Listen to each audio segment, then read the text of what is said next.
Hey y'all, how y'all doing? Welcome in, Mecky. Vesper Martini, welcome in. The press conference for is about to go live. Let's see if we can find it. Did you email it to me? We'll start out with that. Let everybody get a chance to get in. Doo-doo-doo-doo-doo. I have never used the Mac to go live, guys, so hopefully the audio is good. If not, let me know. Make sure I'm not muted because I am the world's worst about muting myself. Let's see. See if we can find it.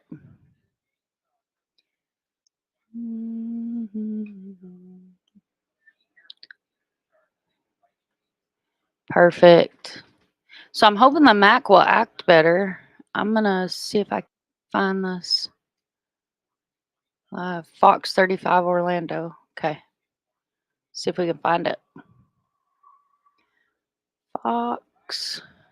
Oh, Fox 35 Orlando. Oh, wow. All right, here we go. Thank you, Vesper.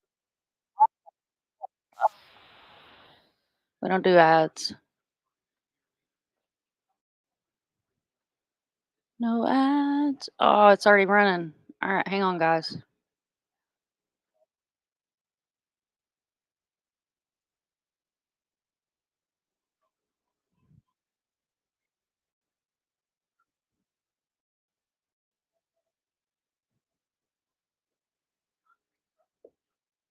Catherine had been traveling north from Homestead.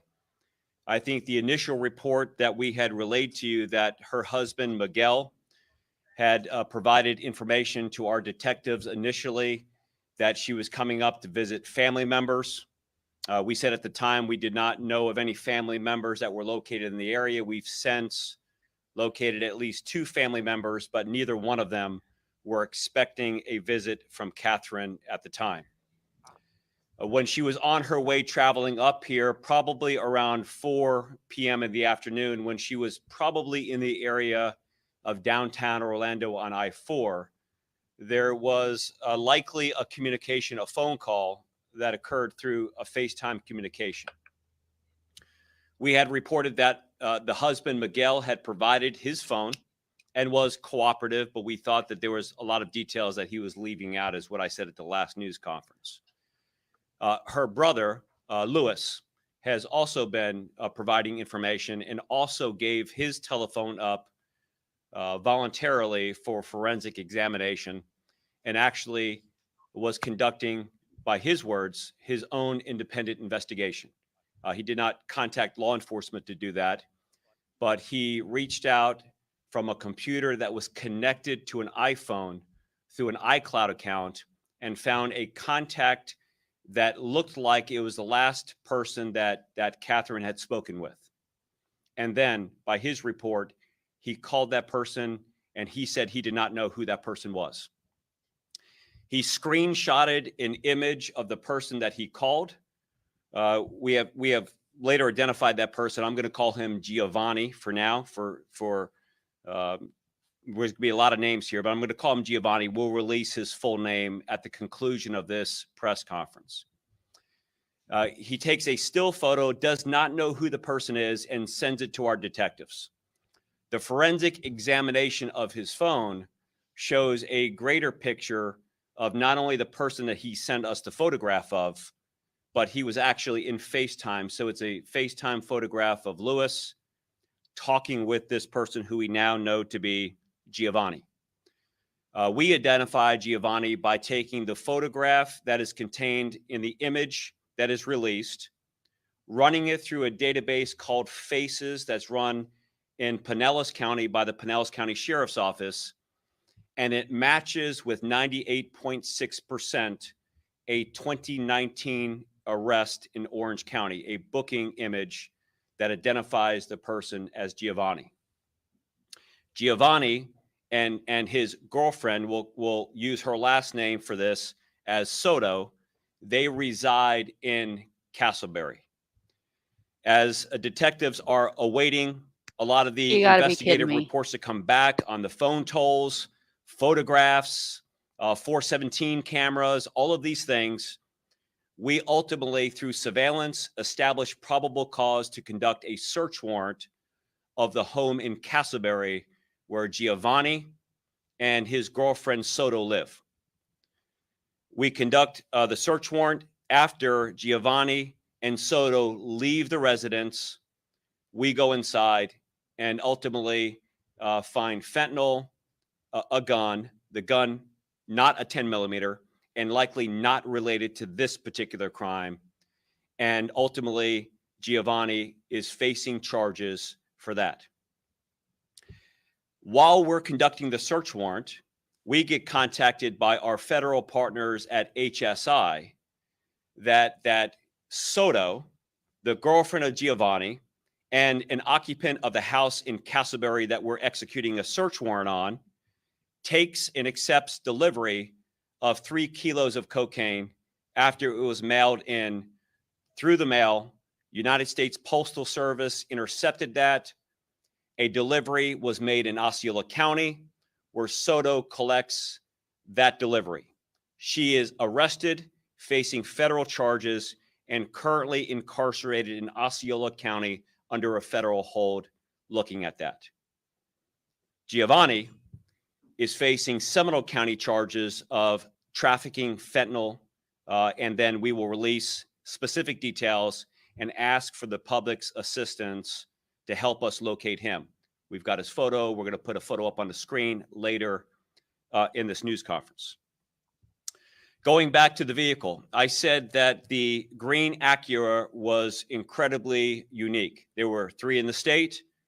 2 were salvaged. There was only 1 that was out there, but there was no license plate on the Acura. In a previous news conference, I said it was legitimately owned by a family in Castleberry. They sold it to a dealership or traded it at a dealership. It went to an auto auction and then ultimately ended up in a buy here, pay here that does a lot of their marketing and sales on Facebook Marketplace. When they post that on Facebook Marketplace, a person with a profile name of Jordan LaTroy reaches out, does not speak English, and then ultimately shows up at the car dealership to purchase that green Acura. The profile photograph on the Facebook profile that's used to communicate with the buy here, pay here dealership, we'll put an image up on the screen here of that profile picture. Back one slide. And you can see it appears that the profile picture taken in January is somebody wearing exactly the same clothes, or what appears to be exactly the same clothes as our shooter. A backtrack of a phone number that is given with the purchase of the green Acura. And I remember I had said in the previous news conference that the purchaser never came back to finalize the deal, is why there was no tag ever registered to the vehicle. A phone number that was used in that communication links back through an Orange County Sheriff's Office burglary report of somebody with the name of Jordanish Torres Garcia. We'll put his photograph up there. Jordanish Torres Garcia. Again, the name used in that profile is Jordan LaTroy.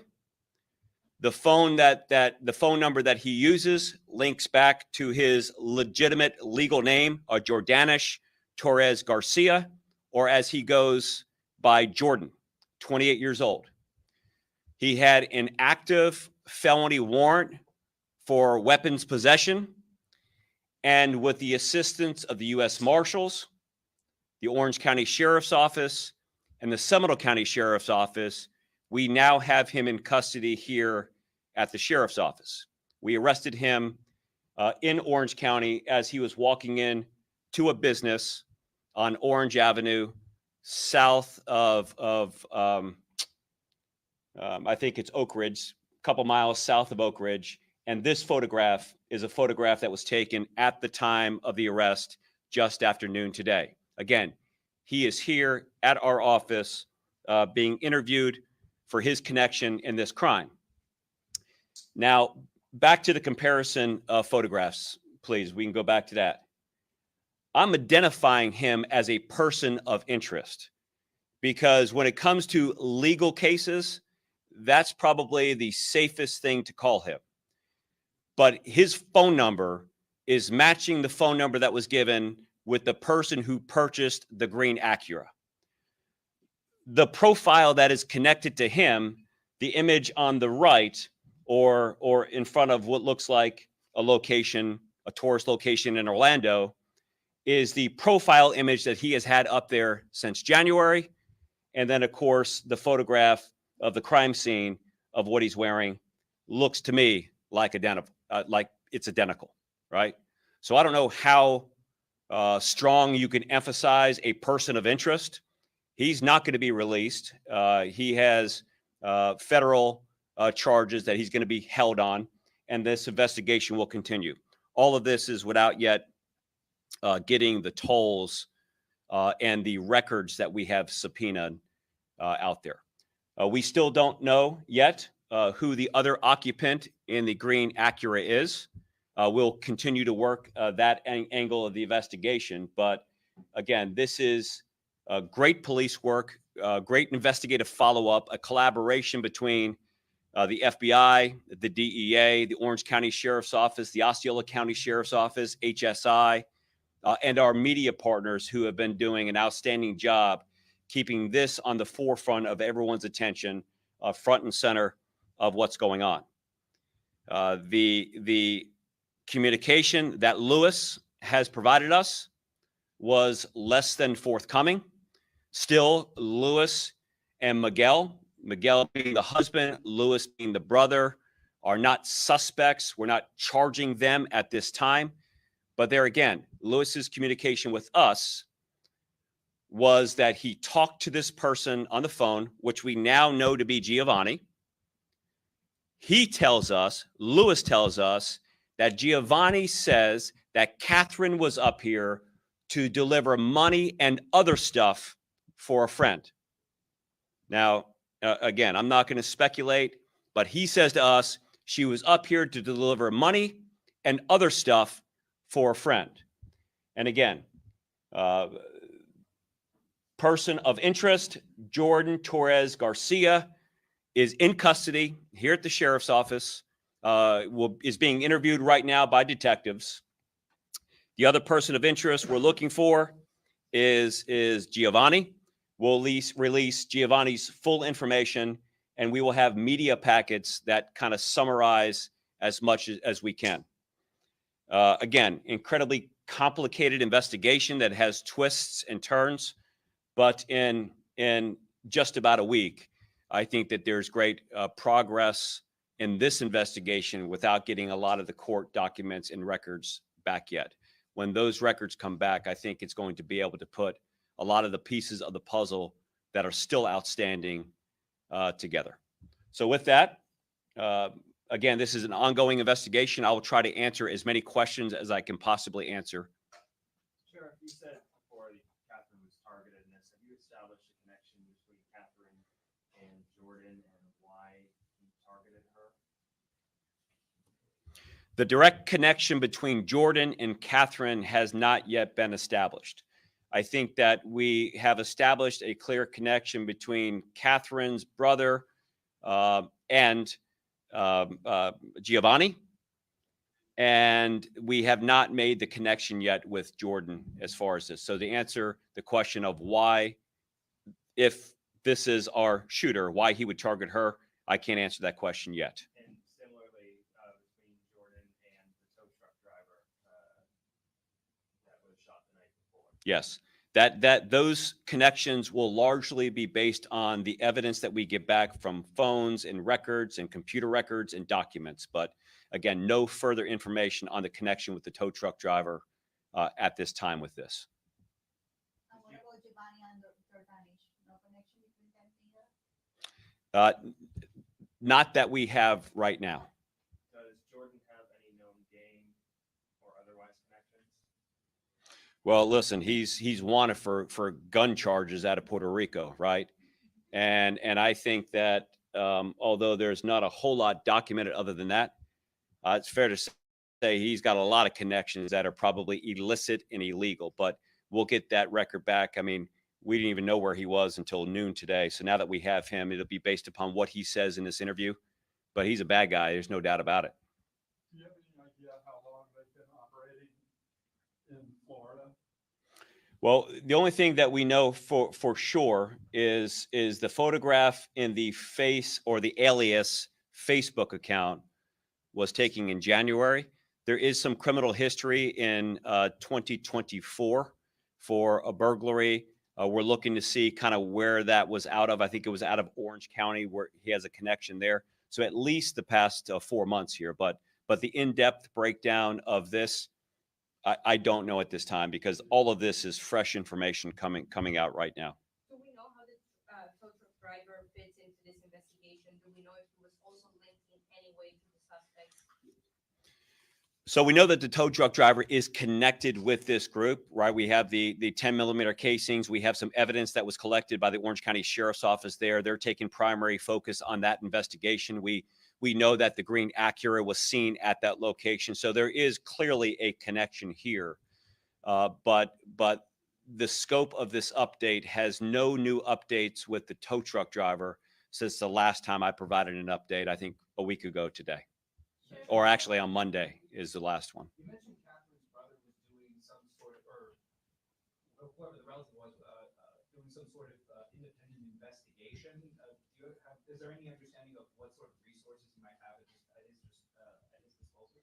So what it appears, first of all, if your sister is gone missing or believed to be dead, and you're not working with the police on the investigation, you're doing your own independent, they call that a clue, right? It is incredibly out of the ordinary behavior. But what we think he was doing is tapping into her social media accounts, probably on a computer that was sharing the same iCloud account, where he could see any FaceTime calls or any communication she may have had. He looks at that, provides information on that, but screenshots a portion of the screen that shows an image of likely the last person who she spoke to, which is Giovanni. We forensically examine Lewis's phone after he gives it to us, and it's a larger picture where he's actually engaged in a screen time conversation. Typically, they'll have the big picture who you're talking to, and in a small corner, there's a box where it can show. He's talking to Giovanni. He says that Giovanni tells him that she was up here to deliver money and other stuff for a friend. And again, he's been cooperating. He's not a suspect in this crime, but his independent investigation initially did not involve police that we're aware of until we reached out. He contacted us and we started having some of those conversations. Then he's been sharing information to the extent of what he's comfortable with. Have you been able to figure out how many times Catherine has traveled from Homestead to the Central Florida area, in the past few months? Was this some sort of drug deal situation? Are you able to tell? So the question about the drug meal situation would be purely speculation on her involvement at this time. And we don't have any prior record of her ever being in Seminole County prior to being a victim of this crime. And I think that a lot of those questions will be answered when we can obtain records from various phones and various devices to be able to see exactly who she was calling, what the communication was, what those cameras on interstates will tell us about the unique characteristics of the vehicle that she was driving in. So to answer your question, as far as we know now, at this part of the investigation, we don't know of any other time that she's ever been in Seminole County other than this particular. That absolutely may change when we get evidence in. On that note, do you know how they were able to track her down at either the gas station or right after, whenever they caught up to her? Obviously, they knew exactly who was in that car. This was a targeted event. How long they followed her, how they tracked her down is still something that we're investigating right now. We don't know how far, how long, the methods that they would use, but But with the success and the progress of this investigation, I'm sure we'll know those answers pretty quickly. But right now, at this point, we don't know. Chief, is there any update about the involvement of the Orange County deputy in this situation?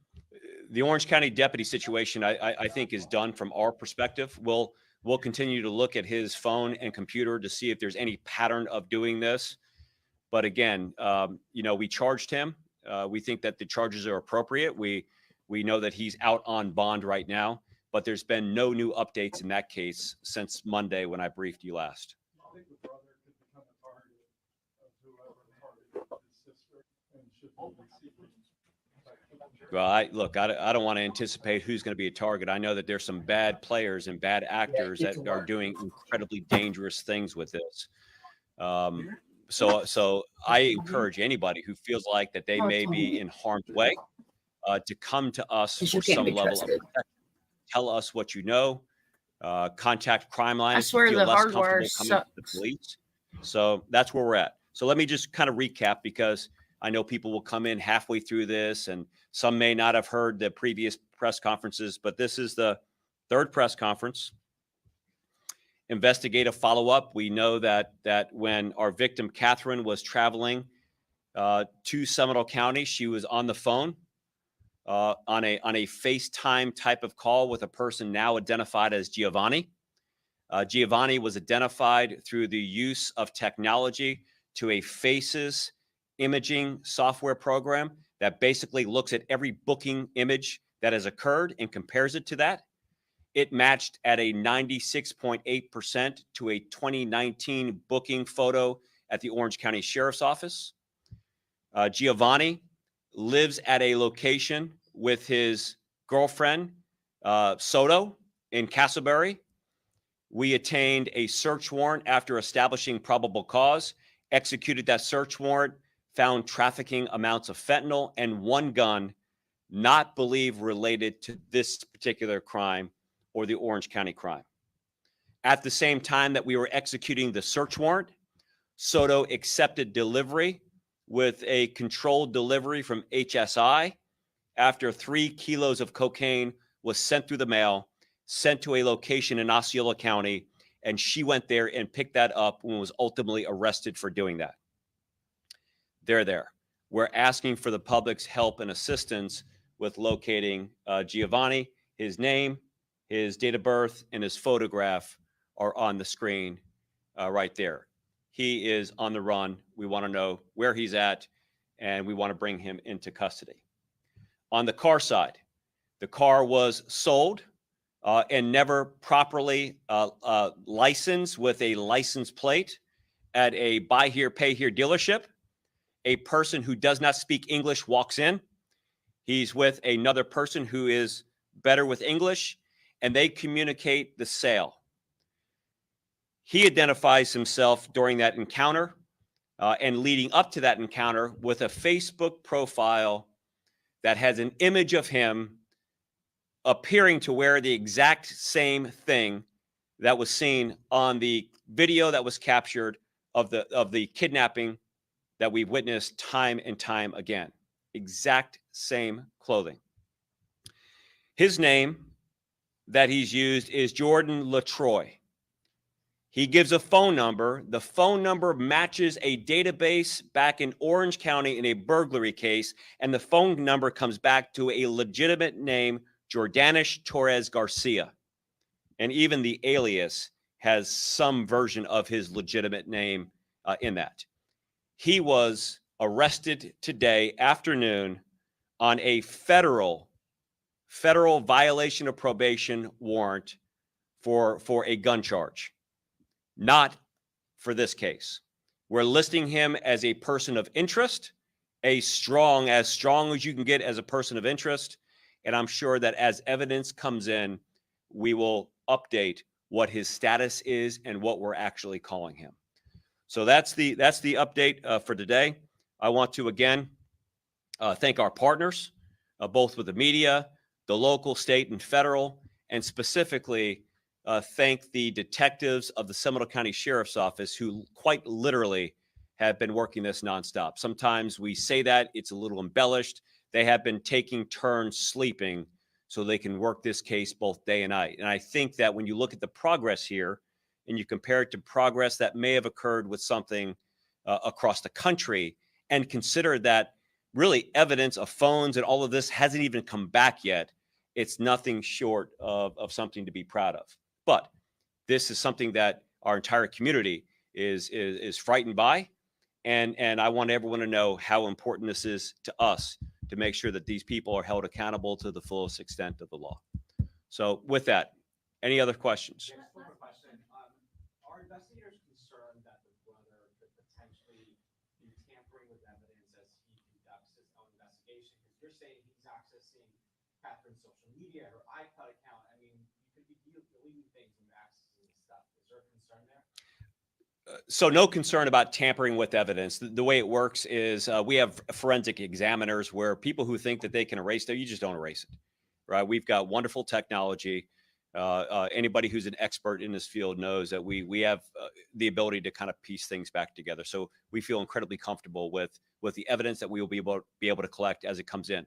But at the same time, we still want to encourage people who know, look, these people are living lives, right? People who know about these individuals, who have seen things, who know things. We want them to step forward and provide whatever information they can.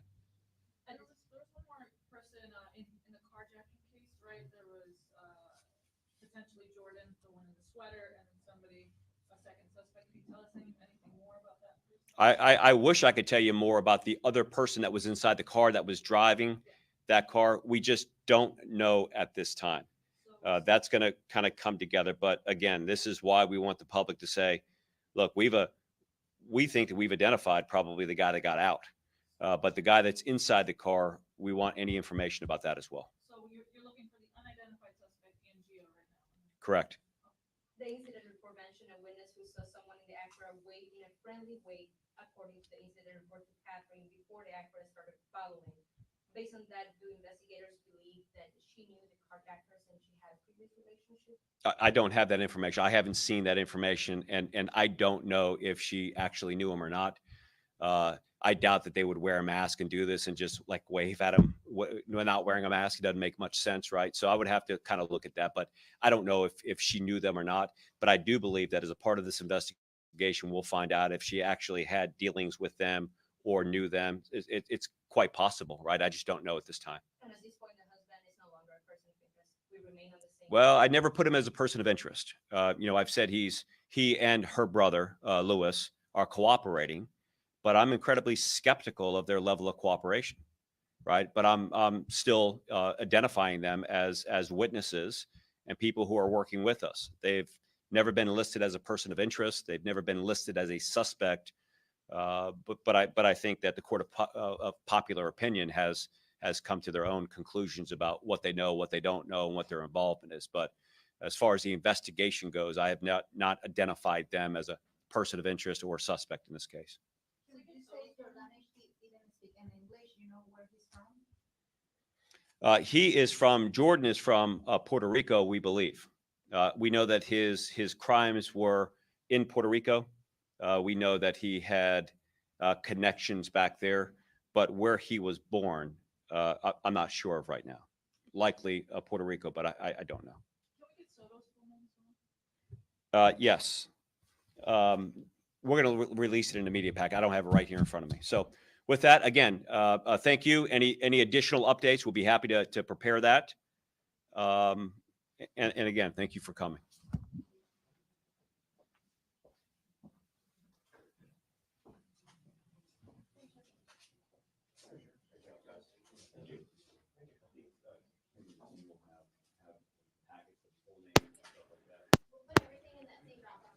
Wow, y'all. Can you hear me? Hopefully you guys can hear me. We'll know in a second. All right. Wow. Thank you, Vesper Martini. That is awesome. So I've been working 10-hour days, and I took today off because as long as I get 40 hours in, then we are all set for work. So I took today off to do a day live today and to do some updates, take a look at Riley's case. And then I have something else that I want to share with you guys. But Mecky, my amazing Mecky, donated coffees. Thank you, ma'am. You're freaking amazing. You guys know that will go back into the community. What I'm thinking is if you saw the live that we did with where we went and we drove to this crime scene where her car was burned, her body was burned, and she was murdered with a machine gun, machine type weapon. We also went to Madeline Soto, and Soto is a very common surname, guys. So I'm not going to sit here and tell you my mind didn't just go Castleberry Soto. What? Because it did. And I'm sure a lot of you guys that have followed, your brain did the same thing. You went, Castleberry Soto? Huh? So we'll keep our tinfoil hats to the side for right now. But Mecky, thank you. You freaking rock my socks off. Guys, I'll go through comments real quick. Thank you, Margaret. Welcome in, love. Diana Rupert. Hello, hello, hello. My beautiful dandies in here. Tat Jack, welcome in, welcome in, welcome in, welcome in, welcome in. Trouble, welcome in. Amy Smith, you rock my socks off. Amy's been emailing me Reddit information. Thank you, thank you, thank you. Mecky says Florida has been crazy lately. Saw a couple reports from today alone. Florida is off the chain all the time. Like it is literally off the chain all the time around here. And guys, this happened 15 minutes from where I live, 10, 15 minutes from where I live. So, and I don't normally go live on the Mac. So sorry about the gym being in the background.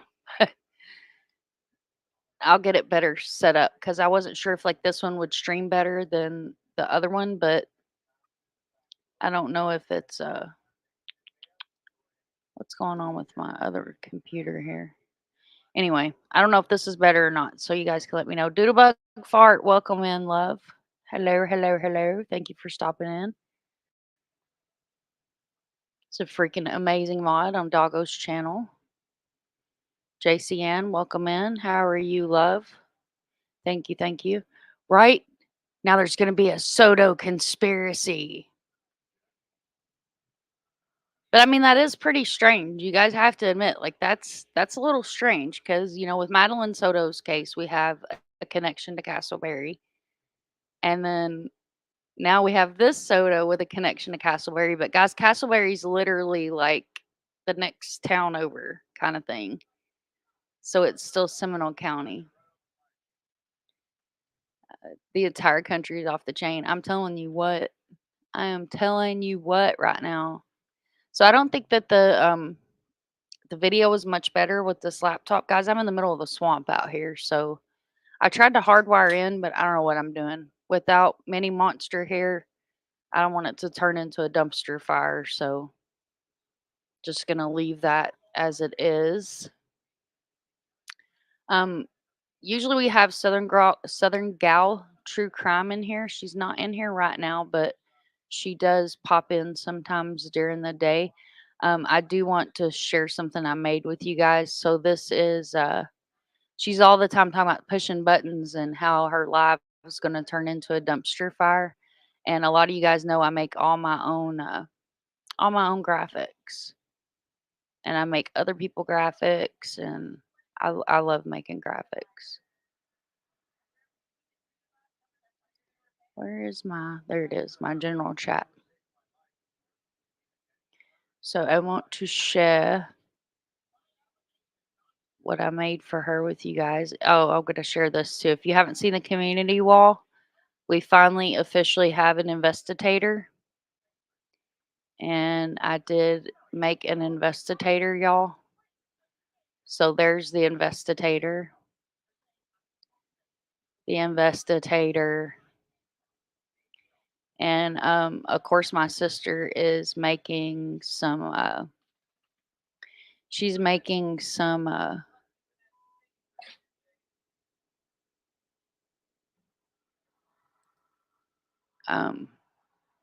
shirts and cups with the investigator on it. Sorry, I'm multitasking. I probably shouldn't be doing that. But this is the investigator, guys. So really really excited about getting that made. That's not what I was looking for though. I while we're talking about Maddie, if you haven't seen, this is the flower that grew here at the house for Maddie out of the bulbs. We also planted the bulbs and sorry guys, I'm scrolling through here because I thought I put it in general. I may not have. So you guys are getting an inside look at Discord. Let's see. Well, I don't know where it went. All right, so we'll get off of that because I can't find what I was looking for. There's no telling where I put it, to be honest. I posted it on her page. Oh, that's probably why I couldn't find it, huh? Thank you, Mikey. You're awesome. Thank you for keeping me in line, honey. So I posted it like in her Discord.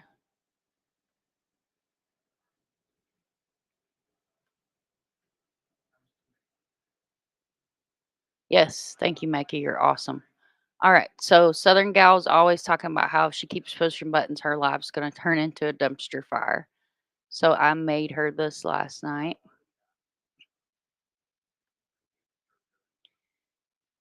For her layover screen because any good creator needs a layover screen for those that want to share their little tiny members with the rest of the community. So that was something I wanted to share just to give her a shout out. If one of my mods want to grab her link and throw that in chat, if you will also grab Doggo's link, throw that in chat. Arctic's link Nightbot should drop. If not, we'll trigger Nightbot to do so. So we are going to take a look at Riley and some updates that have come through on his case, guys. You guys know that I made a promise I would not let Riley be forgotten. And we are not going to let Riley be forgotten. That is not how we roll around here. Okay, so Vesperanti said, wait, and there's one more Soto. Miguel has a neighbor named Soto. She didn't have a nice things to say about the house where Catherine and Miguel lived. Ooh, spilling the tea. Like he says, dedicated to bringing the missing person cold cases that don't get a national attention.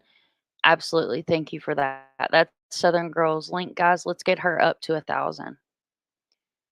Posted it on her page. There's Arctic. SWTC, welcome in, welcome in, welcome in. All right, so let's get to Riley here because I've got some stuff I want to share with you guys on Riley's case. So as you guys know, Riley is a college kid that was in Nashville, Tennessee for a college convention and has been found in the Cumberland River. And as many of you guys know that was here, you know, I'm not big on the conspiracy theories or any of that kind of stuff, but you know, I did make a point to say that people go in the river for a lot of different reasons. But Riley's case does not set well with me at all. It doesn't. Doesn't set well with me at all. It says Mind of Monsters. Joel Waldman gave you a shout out last night. I'm not sure who that is. If you'll drop their link, Vesper. Is their channel Joel Waldman? I thank that person for doing that. Are you talking about Joel, like Surviving the Survivor, Joel? Is that who you're talking about? I had a lot of names in my head, so I mean no disrespect if I forgot his last name. If you're talking about Surviving the Survivor, Joel, he is a rock star. I love Joel. I actually have, let's see if I can find it without everything going to shnikes here. Oh, yeah. Talking about this Joel. This is my Surviving the Survivor coffee cup that was gifted to me at CrimeCon by him and the COE. So it's in a safe place because I broke the last one. He gave me 2 of them and I broke one of them. Thank you, Red Lily. I appreciate that. Guys, this is really awkward being on the Apple, so I may try to move it, but I'm scared that if I go trying to move a bunch of stuff around, we're going to end up with a dumpster fire over here. Because, like, my stuff's all wrapped around. We'll just leave it like it is. Did you meet Tragos as Tragos? No, Doggo. Doggo. True Crime with Doggo. Here, I'll grab his link.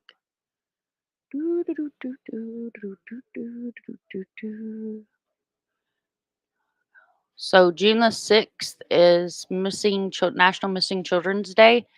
And if you guys know any true crime creators that would like to be a part, he is trying to get together a bunch of creators that are willing to come up and show cases that they may have worked on and bring some of these missing cases back around, maybe like cases that we haven't seen in a while, because we don't want these kids to be forgotten in any way, form, or fashion. But I'm going to stop rambling and I'm going to get on here and talk about Riley. So this should pull up the link. Let's see. You had this remarkable interview with Riley Strain's entire family. His parents. We're not doing it that way. Yard. I don't know about you guys, but I get sick of seeing those commercials. We're using StreamYard. All right, here we go.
And said that he had ordered he was drinking a rum and coke and it didn't taste good.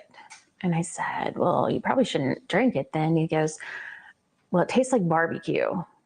And I go, well, that sounds awful. And he said, well, it sounds good, but it's not. When a rum and coke normally tastes the same, I mean, that's not something that you really normally taste any different. Right. It has a very consistent taste. Yes. Yes. And that's why I'm like, you probably shouldn't drink that then. Do you think that could have something to do with what happened? Yeah, maybe there was something in it that shouldn't have been. I mean, even if there wasn't foul play at the river, but if something happened in the bar, that's the kind of thing that could hurt someone else. Exactly. Exactly. And you hear about that happening to women, but it likely happens to men too, I'm sure. From the stories that we've been told from Uber drivers and just different individuals that reached out to us that either happened to a family member or happened to them in Nashville, there's something there. There's something going on in that town. It just feels not like good. it just feels like you come up to a stopping point every time we get somewhere. It just feels like there's something holding everybody back from fully giving us what we need, and there's just something there. There is something there. It's just, Be it money or bad publicity. right. We don't know, but we truly want to try to help, this situation and help others. Nobody needs to go through what we've had to go through, the way that we've had to go through it. I mean, they're still telling us it's an accident. Fine. Show me the proof that you have that it's an accident. I'll accept it. This is falling. That's what I want to see. Where is your proof? You're so close. Where is your proof that this was an accident? That's what I want to see, because I tell you right now, y'all have seen me in chats, y'all have heard me on this channel. Nashville is a dark city with a dark underbelly once you get out of those city lights. So now Ashley questions of whether Riley was roofied based on that conversation that he had with his mom, and obviously the way that he was acting in some of the surveillance video that didn't make sense. We've learned there's a state investigation now on top of the local investigation, which apparently has ended and isn't continuing. The state now looking at cameras from the bars, according to the family, trying to figure out, what he drank. Did someone slip something in his drinks? All of that now being looked at, Ashley. Well, I sure hope that the state investigators, if they find that someone slipped something into his drink and he died as a result of it, I hope they charge that person with felony murder, because drugging someone is a felony. I agree. And when someone dies as the result of your felony murder, you get charged with the resulting murder. That is so distressing to hear that. Brian, excellent digging. And I know that there's a lot more. By the way, please go get shelter. Thank you for, doing this in such bad weather down there, and all the digging and all the double duty today, Brian. Thank you so much. Excellent job. Thanks, Ash. And I've got a whole lot more of Brian's exclusive interview with Riley Strain's parents coming up after the break, because while they were on the ground in Nashville and they were personally searching everywhere they could, what were Riley's frat brothers doing? Riley's mom and dad said they could not believe how these young men behaved. And you may not believe it either. Hear it all next.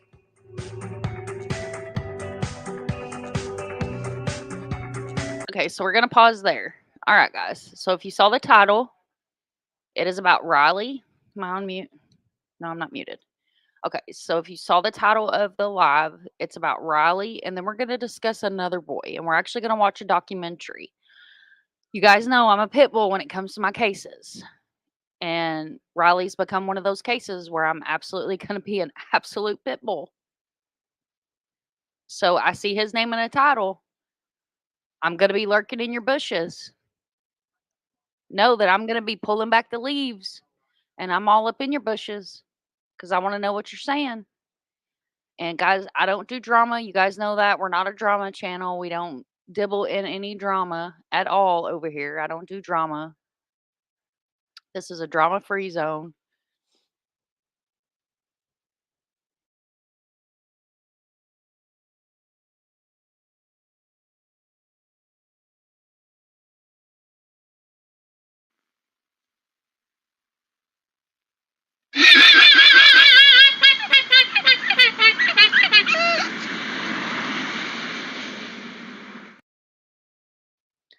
Because when we know that when you do drama, it makes you look like this.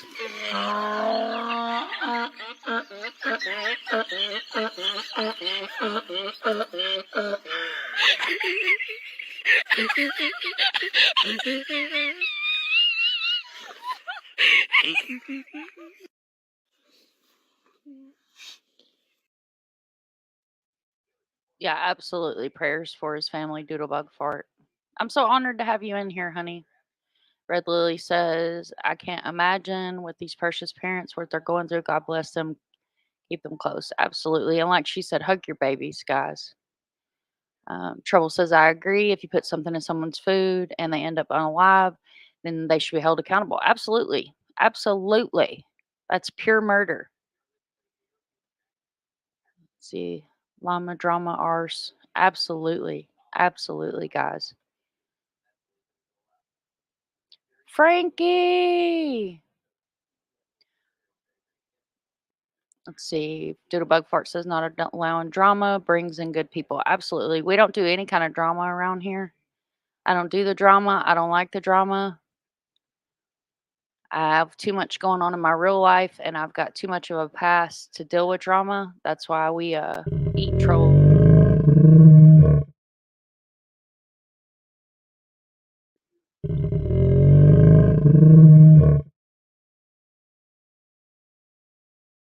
Trolls will absolutely be eaten. All right, guys, let's see if we can start this back up. I think it's just going to play through. Yeah.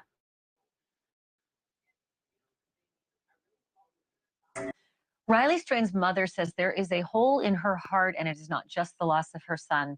It is the lack of answers from people who should know by now. How Riley went from alive and texting outside a Nashville bar to dead in the Cumberland River. Nashville police are still insisting it was a tragic accident and nothing more. But the family is not buying that. As for Riley's brothers at his fraternity at the University of Missouri, you may be shocked when you hear how they reacted to Riley's real family when that family needed support the most. Not only that, we got more now of an interview you'll see now only on News Nation about that drink, about the disappearance, and about what happened afterwards. Here's Riley Strain's mom and dad and step-parents with our Brian Enton.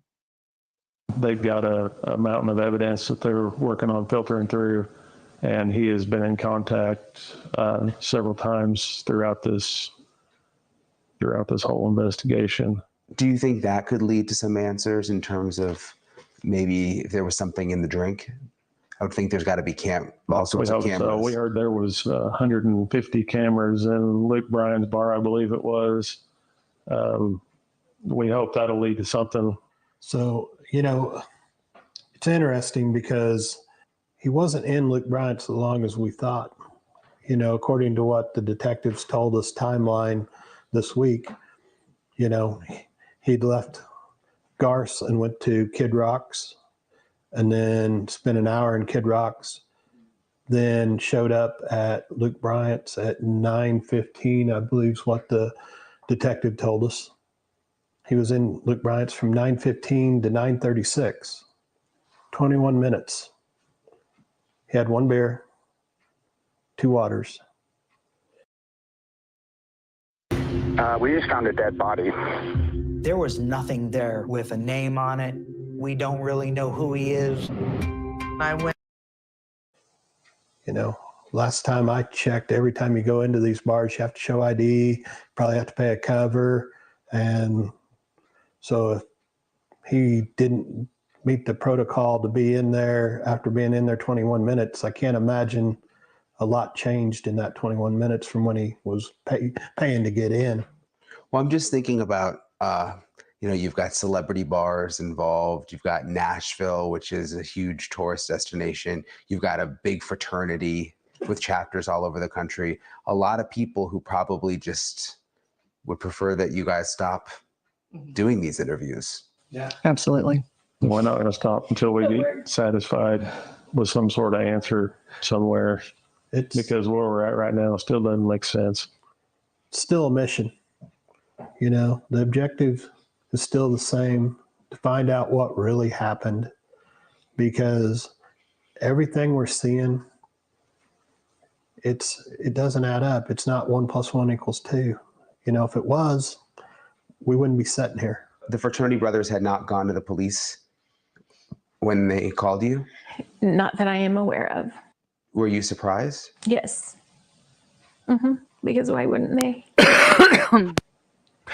Why wouldn't they have called the police when they got back at 3:15 in the morning and didn't see him then. Why wouldn't they have called the police? I don't know. So 7 or 8 hours had gone by from the time they got back to the hotel to when they called you. Do you have any idea why they didn't call the police until then? I don't know. We called them on the way down, and it was probably close to 12 o'clock, and they were just going to the sheriff's detention center, to the sheriff's office to report him missing that was probably 12:30, somewhere in there. So 2 more hours had gone by from the initial call. Yeah. They still hadn't gone to the police. Yeah, 14 hours after his last ping of where his phone was. Do you think they were just scared, or do you have any idea why? It's $1 million question.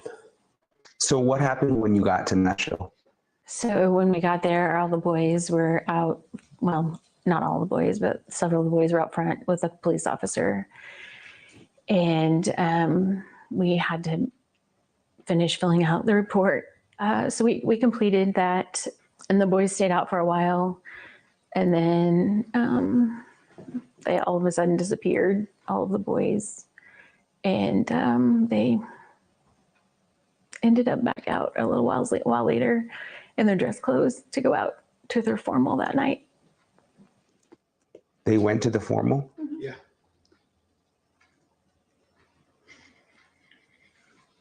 I mean, these are his fraternity brothers? Mm-hmm. Fraternity brothers, roommates, friends from high school.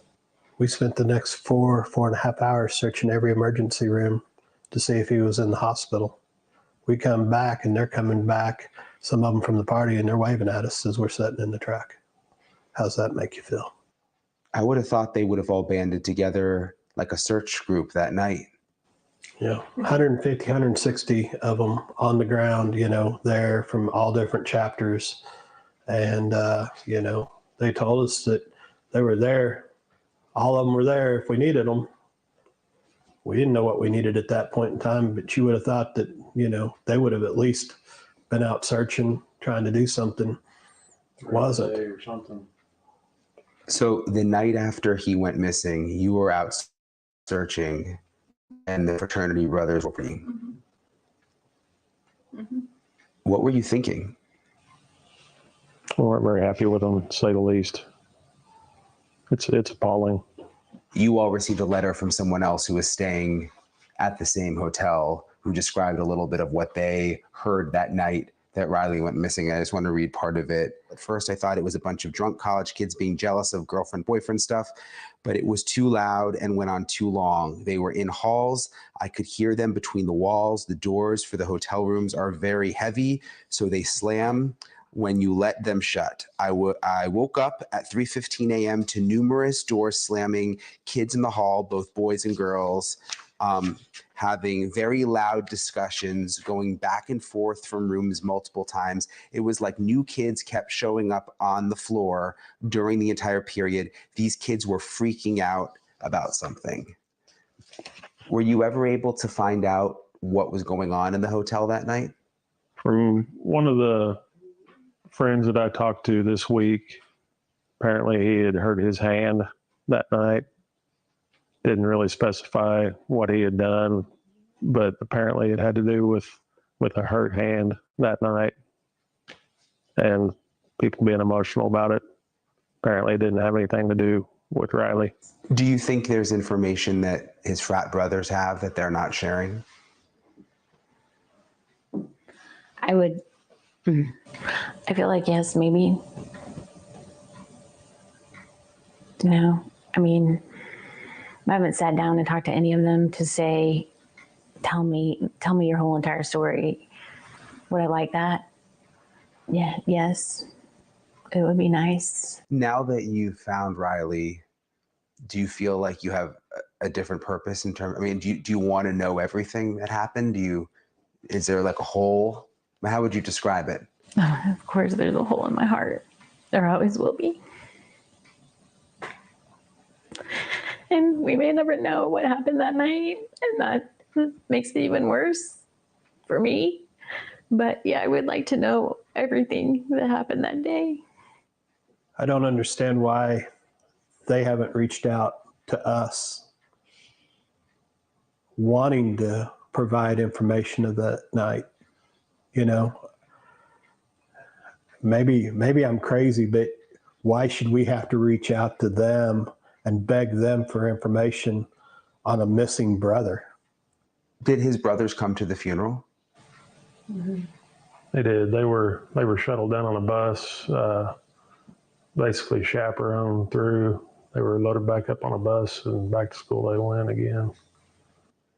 Do you think the fraternity is trying to protect the fraternity? I mean, in terms of like a lawsuit or reputation, or I mean, what do you think is happening behind the scenes? I think it's a reputation blow. I do. Yep.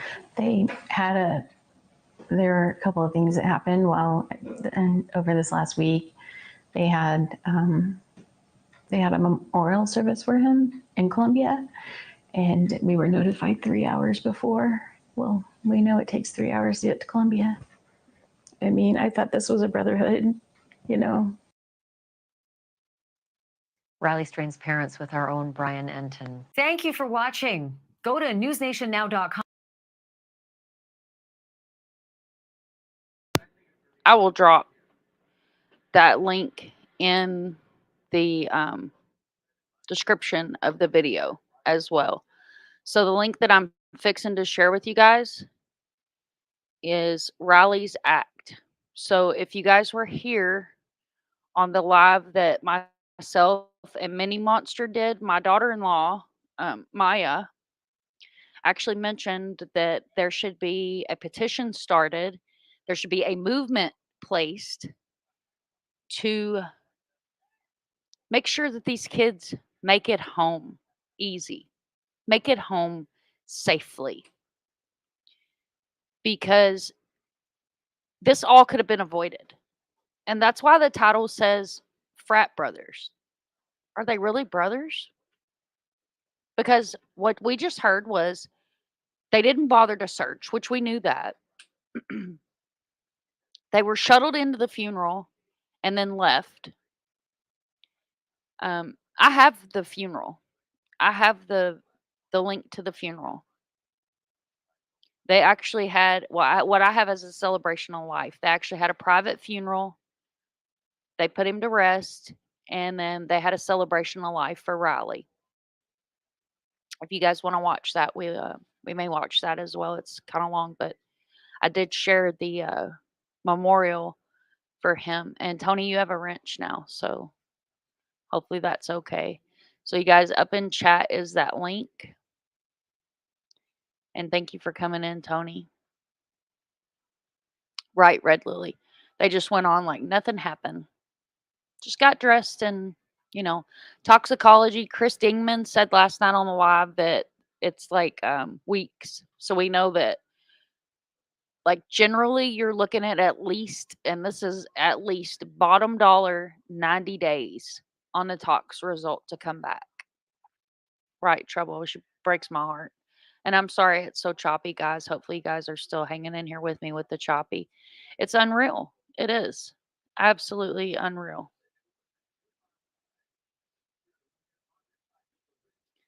Absolutely unreal. Yeah, the pain in her face is heartbreaking. This is Riley's petition. Guys, I'm going to share his petition. They are almost there. Like, they are so close to hitting goal on Riley's petition. So I'm going to bring that up now. This is Riley's Act. You guys can see his beautiful smiling face there. They have 29,159 signatures. The goal is 35,000. So if you guys can sign this petition, that would be great. 562 people have signed today. I just shared it on my Twitter. I signed it myself. It says Riley Strain disappeared on March the 8th after leaving a bar in Nashville. He was visiting Tennessee with his college fraternity. After being overserved, the bar made Riley leave, leaving intoxicated and disoriented. NTM was a visitor. Riley's body was found March 22nd. I'm asking for everyone to sign this petition and pass the Riley Act. This law would make bars and staff mandatory to call cabs and Ubers for intoxicated and disoriented individuals. Let's not let Riley's tragedy end in vain. Please help this family in your prayers and keep our kids safe. We're all young once and made choices such as over drinking or simply the wrong place at the wrong time.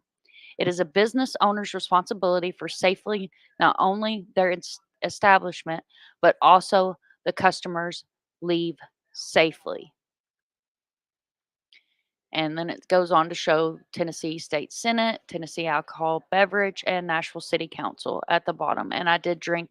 Good grief, guys. I did drop that petition into chat. So then we're going to go to an article here. Thousands sign a petition for bars to help intoxicated patrons get home. And we're going to watch this clip. Staff help intoxicated signed a petition asking that bar staff help intoxicated patrons get a safe ride home. This comes after Riley Strain was kicked out of Luke Bryan's bar back in March. His body was found 2 weeks later in the Cumberland River.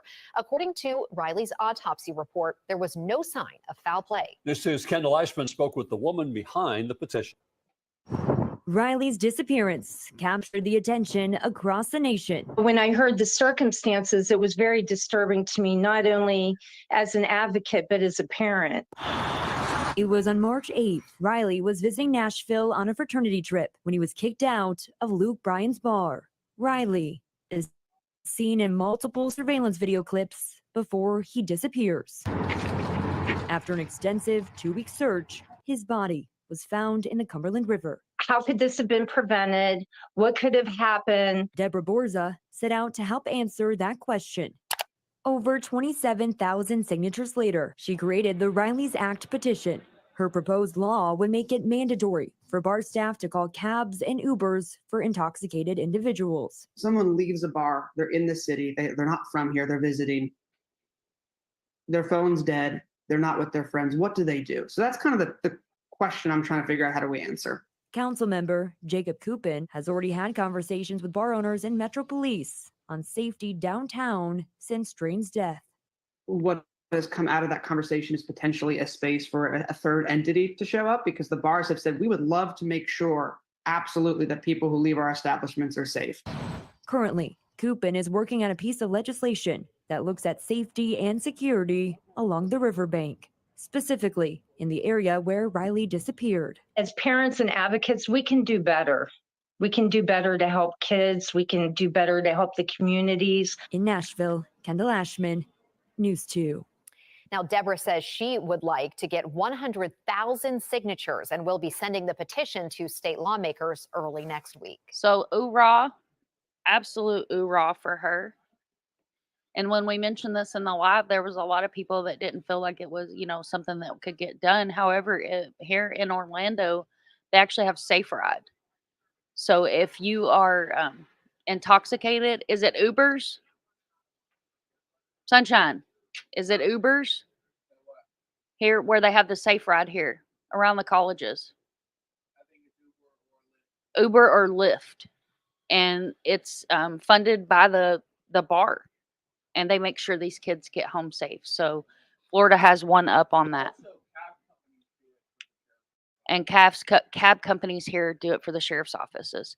Okay, so this article says Nashville, Tennessee, over 27,000 people have signed the petition. The petition's in chat, guys. That is asking, it's actually on the screen as well, but I'll drop it again in chat, and I will make sure that the petition is in the description on this video for anybody that's replay crew, which my chat's generally replay, so we should be okay with that. This comes after 22-year-old University of Missouri student Riley Strain was kicked out of Luke Bryan's bar back in March. His body was found 2 weeks later in the Cumberland River. According to Strain's autopsy report, there was no sign of foul play. But we know that that is the Nashville ME. And you guys know how I feel about Tennessee MEs. If you go back to my What the Hell's Going On in Tennessee, you'll see that there was an ME that was arrested for drugs and a bunch of other stuff. So not calling this ME out, but Just saying, they don't have a good track record. On March the 8th, was visiting National on a fraternity trip, was kicked out of Luke Bryan's bar. Strain was seen on multiple surveillance videos before he disappeared. After an extensive 2-week search for his body was found in the Cumberland River on March 22nd. How could this have been prevented? Well, we know how it could have been prevented. His frat brothers could have been there for him. The bar could have been held responsible for making sure he had a safe ride home. Borza set out to help answer that question. Thousands of signatures later, she created Riley's Act. Her proposal of the law would be mandatory for bar staff and all cab, Uber, or intoxicated individuals. Someone leaves the bar. They're in a city they are not from. They are visiting. Their phone is dead. They are not with friends. What do? This is a question I'm trying to answer, said Metro Council member Jacob Cuppen. Cuppen had conversations with the bar owners, Metro Police, on downtown safety since Strain's death. And that has come out of the conversation, potentially the state for a third entity to show up, because the bars said they would have to make people that show up get home safe. It says currently Cuppen is working on a piece of legislation that looks at safety security along the riverbank, especially in the areas where Strain disappeared. As parents and advocates, we can do better for our kids, do better for the communities, Borza said. Borza told News 2 that she would like to get 100,000 signatures. Guys, we so close we can taste it. In signing this petition. In the statement last month, TC Restaurant Group, which owns and operates Luke's 32 Bridge, said records show Strain purchased was served 1 alcoholic drink and 2 waters before he was kicked out of the bar. Okay, so I'm going to stop sharing this screen. All right. So, for those of you guys that don't know when this took place, I myself commented on Luke Bryan's Twitter. I was the first person that commented on his Twitter, and I called his little hind end out. His wife private messaged me on Twitter and was very defensive. And I don't give 2 damns if she was defensive or not. I had a private conversation with her. About an hour later, Luke finally put a statement out. For those of you that have followed Riley's case, you've probably seen the statement. I was not happy. I was livid at the fact that Luke hadn't even said this baby's name, showed his picture, nothing. 0 responsibility. 0 accountability taken for the fact that this kid lost his life after leaving Luke Bryan's bar.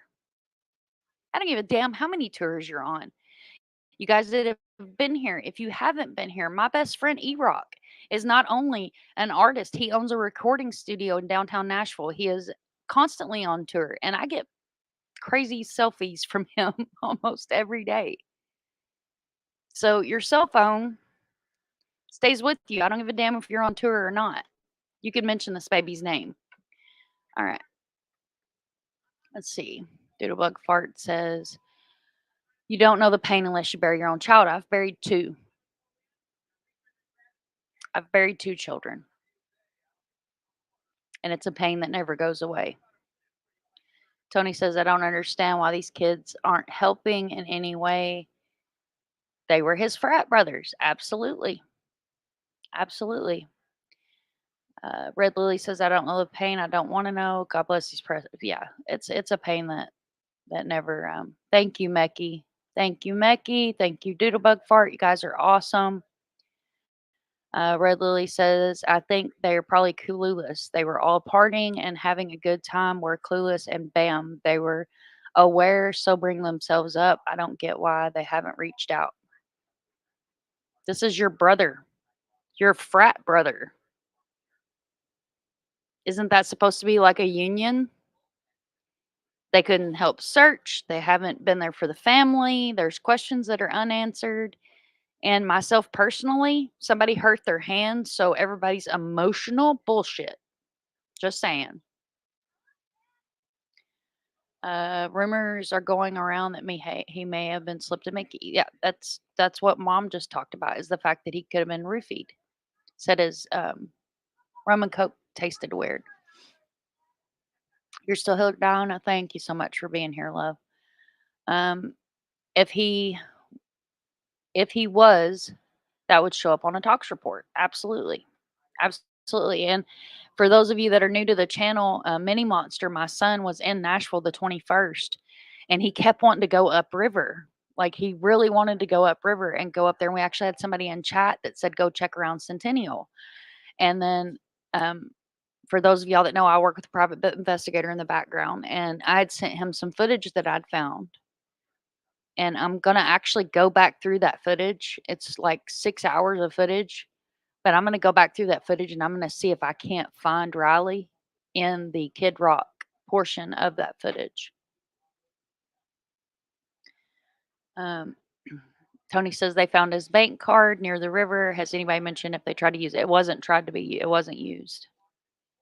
They pulled his bank records almost immediately, assuming they tested for specific things, and it didn't just dissolve in his body after X amount of time. The eyeballs. So even though he was in the river, and sorry guys, going to get graphic for a second.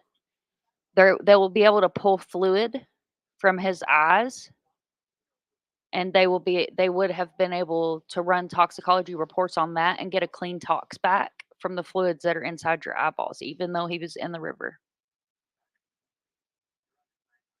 You agree? Some kind of college? Absolutely.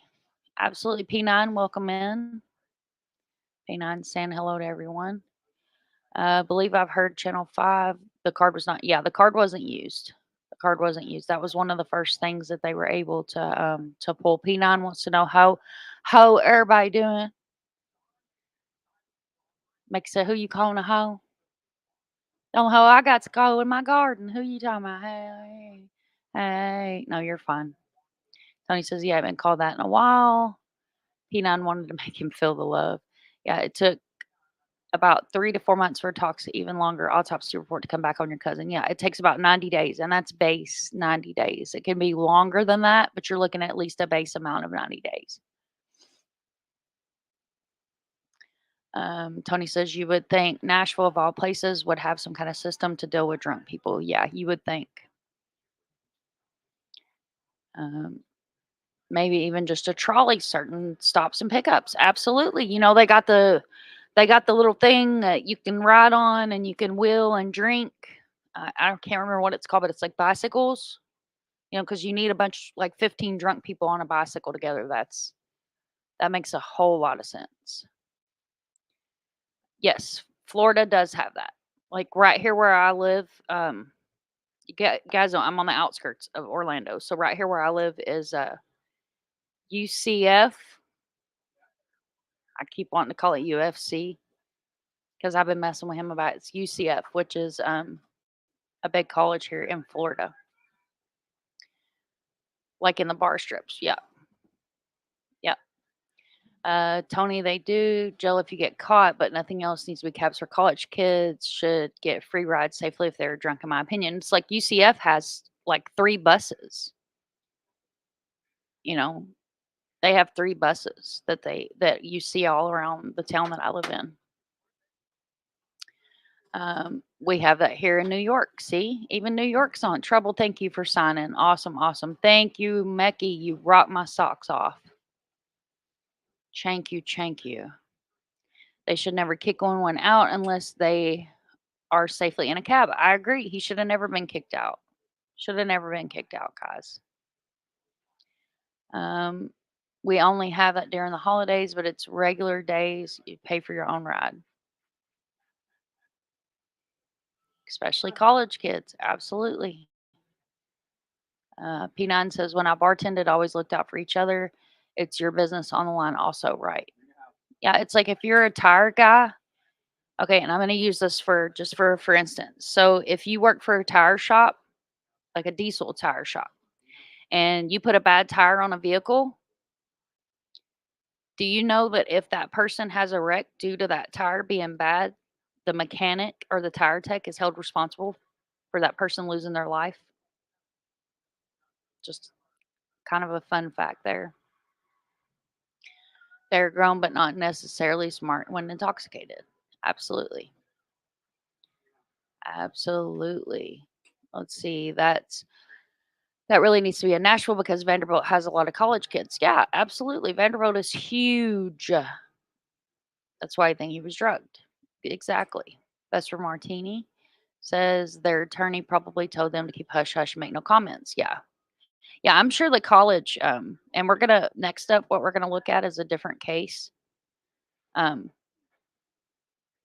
It's heartbreaking, to be honest. Just because he only had one drink at Luke's doesn't mean he didn't stop to 30. Exactly. Exactly. Or pregame. We talked about that.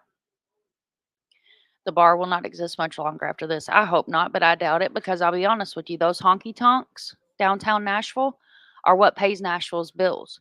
And they're real proud of their bars down there. They're real proud of their bars. So sad, making me sick. Riley and Sebastian Rogers are killing me here. I'm sorry, honey. I know Sebastian. We may do a live later on tonight about just strictly about Sebastian. Doesn't hair also? Yes, hair keeps toxins as well. Yep. Yeah, it's like a bar on wheels. Yeah, I can't think of what it's called, but you pay I think it's like in Daytona, it's like $15, and then that's like initial amount of drinks, and then you get more additional drinks. And they ride bicycles and you drink and it plays music and it's like a I can't think of what the damn thing's called. You guys know what I'm talking about though, hopefully. Let's see, Mickey said my friend was getting kicked out of a bar one night and it was a big place and off somewhere else actually called through loudspeaker to come get my drunk from the front. That's funny. And leave. But for real, they shouldn't just let you leave like that. I agree. So this is Riley's petition, guys. There's his beautiful face. If you haven't signed it, please go sign that petition, and it will be in the description of the video as well. So what was this? Okay, that was the article. I'm just making sure I didn't miss anything. Okay, so this I wanted to share too. And this is Discord, so it's going to be kind of small, guys. But if you're not in the Discord, make sure that you join the Discord. If one of the mods want to drop the Discord link, our Discord's open. We are not monetized, so you do not have to be a member to be a part of our Discord. It says we now know which bars Riley Strain went in Nashville. You have Miranda Lambert's bar, Garth Brooks' bar, Kid Rock's bar, Luke Bryan's. They're not sure which bar he was at when he texted his mom that the drink not tasting good, but they know it was not Luke Bryan's. Okay. And we already heard about that. This was, I think this was Chris's. That's what I wanted to show. So I am going to pull up this. So this is the cheer squad, and this really, really touched my heart. Missoula all-girl squad honoring Riley today and sending love and support to the family and friends that prepare a complete cheer nationals this week. So if you guys see their bows, the heart, the green heart, and Riley Strain on their bows. So that was super, super sweet. And then I want to share this with you guys.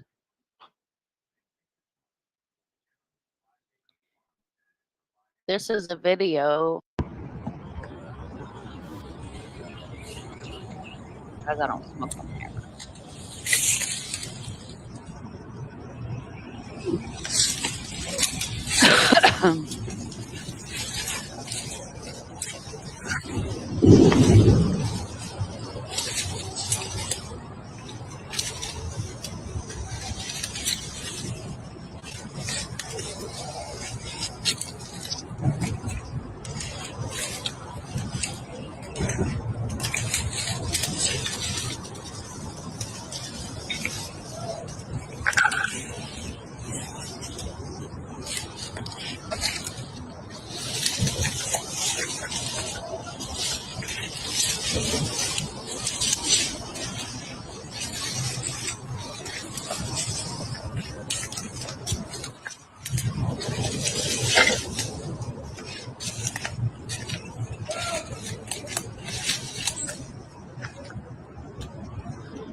So that's a video that Chris Dingman shared.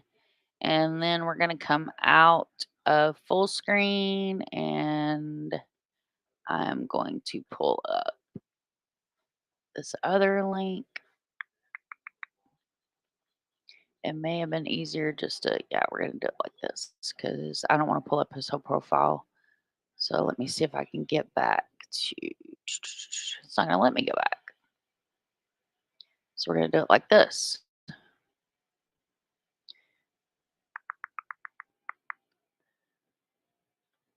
Here we go. So 21 feet.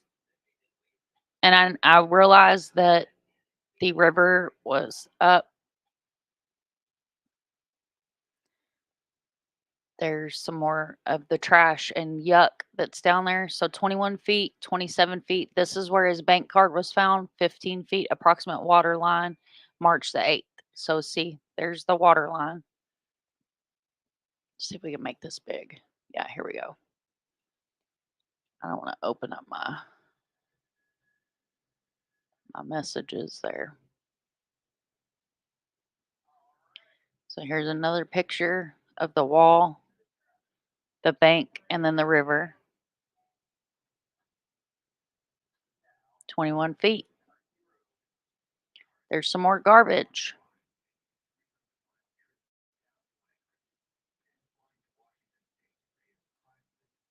That's under the bridge. And if you guys were here the night that Mini Monster was on panel, this is where he was standing, where he gave the homeless guy a dip. And then that's the video. So I had that to share with you guys. I'll go back through comments real quick, and then I'm going to pop over to something else. I had no clue. I'm not sure what you were talking about, honey. I'm in and out, so I can't see chat. What is going on here? Why is my comments not moving up? There we go. About tires. Yeah. Yep. I dated a diesel mechanic and learned a lot. He worked for Goodyear.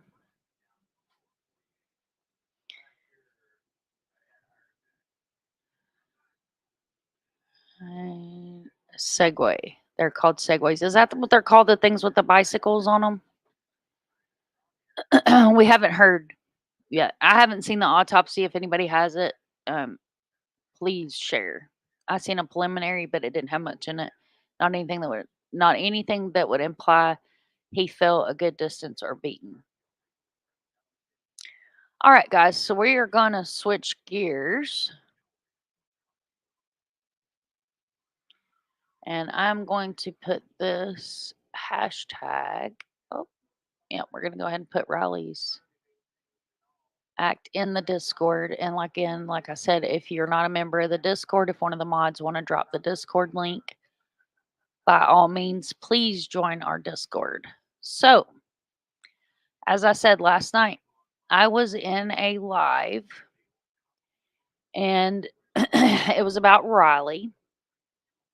And there was a gentleman on panel and his son was murdered.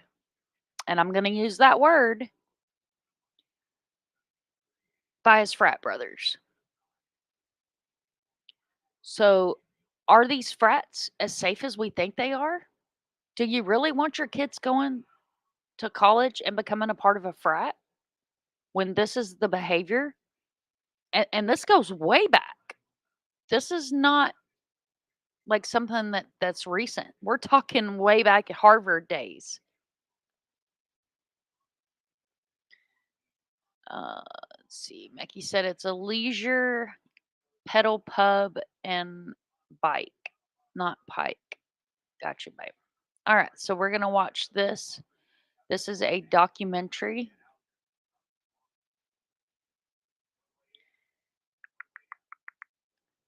And I will also put this documentary in the description as well, because we all know that my swamp signal is probably going to chop up the video, but we'll be able to hear the audio.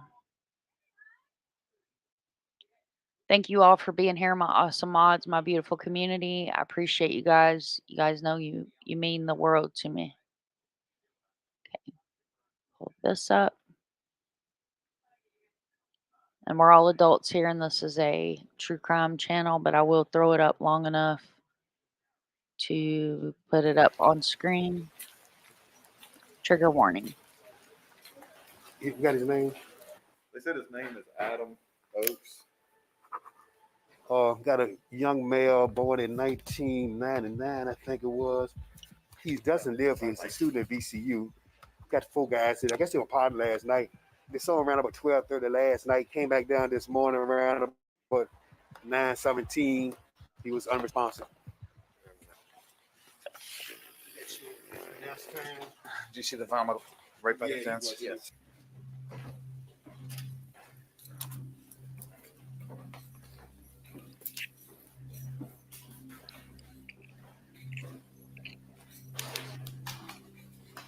He was on his side. Some blood on It could have been anything. It could have been the alcohol. It could have been just the fact he passed out and that was it. Hit his face and then took a dive. Hey, was he intoxicated last night? Yeah. Jackie Cook from possible. I went big brother, and he found out who he was and why So he didn't frat too. he wanted to be outside. He wanted to be into Interesting.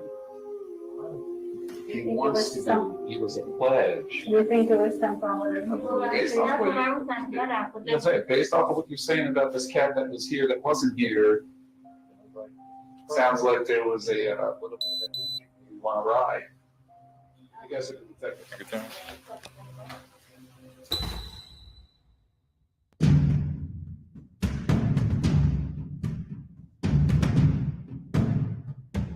Tonight, a Virginia family is searching for answers. The Richmond Police Department says it has no updates in an ongoing investigation. Police found the 19-year-old VCU student unresponsive. Adam Oaks was excited to find out he was invited to join Delta Chi fraternity. Now the 19-year-old student is dead. Adam was offered a bid to join Delta Chi. He had to go to a party on Friday night to start the initiation process. An initiation party they suspect involved hazing and alcohol. Oaks was told to drink an entire bottle of whiskey. Adam passed out at the fraternity house and was discovered dead there Saturday morning. They whipped him over and half his face was normal and then the other half was purple. Adam Oaks' heartbroken family says they will not let grief stop them from demanding answers. We deserve answers. Adam deserves answers.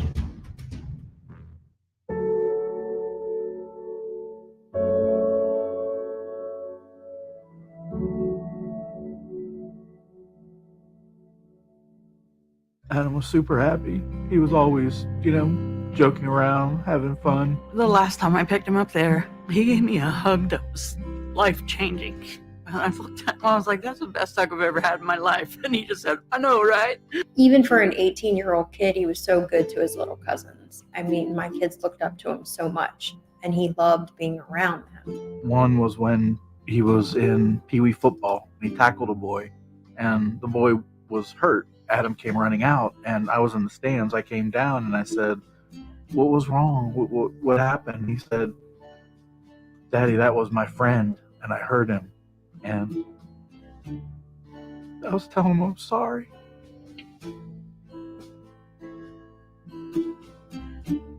I walk into the house and Adam was already there. Very first time I saw him, I looked at it. The first thing I ever said to him too was, this guy, I like this guy, Adam was very, very outgoing, very, very funny. Just always had that smile on his face at all times. He's very easy to talk to, very easy to be friendly with, like always talking about sports, always talking about something that like gauges your attention. I knew Adam to be like a really nice guy just from how I always saw him smiling. I would always tell the guys, if anyone gets a bit, it needs to be him. On the way to my house, I stopped by the liquor store. I bought a regular bottle of Jack Daniels, and then I bought a bigger one. Early evening, the kids are all at a house, essentially taking their vow to the fraternity. They wait up in a bedroom to be brought down one by one on the staircase to meet their big brother, which is the big little ceremony with all the brothers lining at the bottom of the staircase, and then one brother on the staircase announcing. And next up is Adam Oakes, and his big is Andrew White, and then everybody starts cheering, and Andrew would have a drink, and the idea is that you chug the drink.